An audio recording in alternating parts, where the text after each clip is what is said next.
Assalamualaikum. Our today's topic is going to be government objectives or macroeconomic objectives. So macroeconomic objectives ये होता है कि जब हम वाइडली देखें इकोनॉमी को, ब्रॉड टर्म्स में देखें, जिस तरह की हम एक पूरी मार्केट को देखें, एक पूरे कंट्री को देखें या होल ग्लोबल इकोनॉमी को देखें, उसको मैक्रो कहते हैं। और इसका ऑपोजिट होता है माइक्रो इकोनॉमी।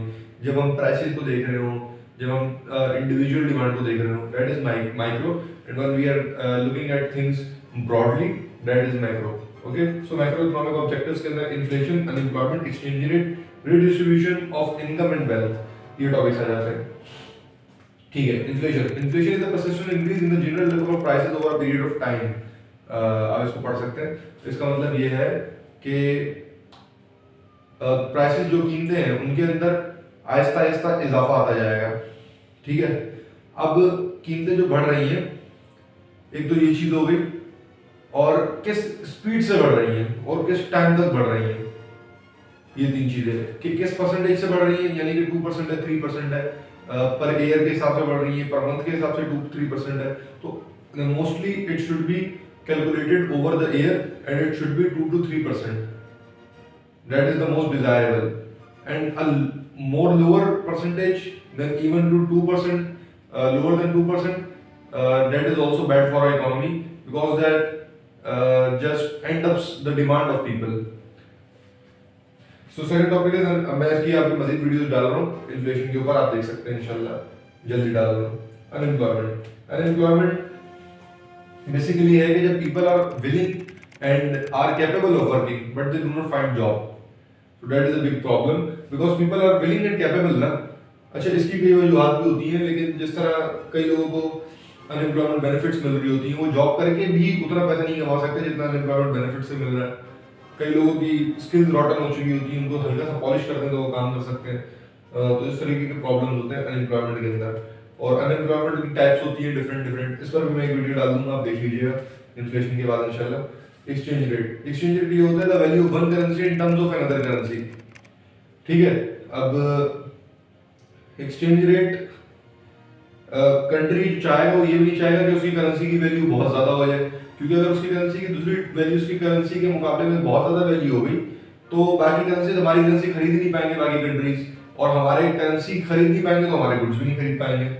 लिहाजा हमारी इंटरनेशनल मार्केट में हमारे प्रोडक्ट्स की डिमांड करी जाएगी, ये एक इशू आ जाएगा। और दूसरी बात ये कि हमारी कंट्री की अगर करेंसी की वैल्यू बहुत लो हो जाती है तो कोई भी हमारी करेंसी को बहुत आराम से खरीद सकता है।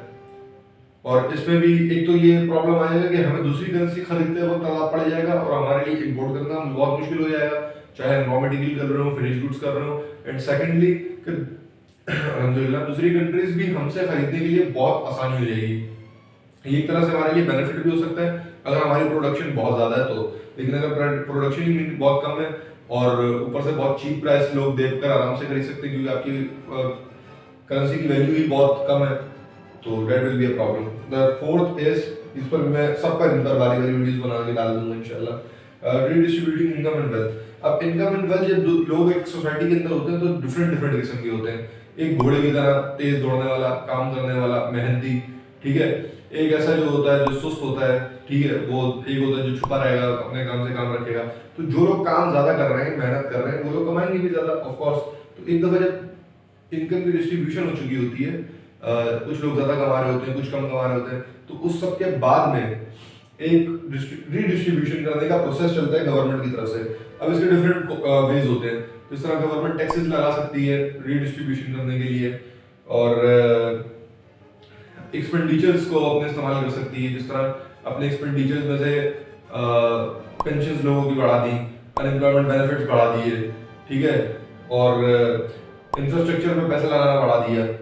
इस तरीके से इंफ्रास्ट्रक्चर में जब पैसा लगना बढ़ेगा, ये बहुत वाइड टर्म है, तो उसमें बहुत सारी इंडस्ट्री चलेगी, सीमेंट इंडस्ट्री चलेगी, उसमें आयरन इंडस्ट्री चलेगी, उसमें उन सारों के वर्कर्स, और ब्रिक इंडस्ट्री वगैरह वगैरह, इस तरह बहुत सारी इंडस्ट्रीज के बाद उसके अंदर बहुत सारे बेताश है वर्कर, फिर ये डिफरेंट जगहों से अपने रॉ मटेरियल्स खरीद रहे हैं, तो ये मनी सर्कुलेट करेगी ऑल अराउंड द कंट्री। लिहाजा पूरी कंट्री में ही इसका फायदा होगा रिडिस्ट्रीब्यूशन ऑफ इनकम का। और रिडिस्ट्रीब्यूशन ऑफ इनकम के और भी 2-4 तरीके होते हैं, वो भी मैं मजीद आपको इसमें जो वीडियो बनाऊंगा उसमें बताऊंगा।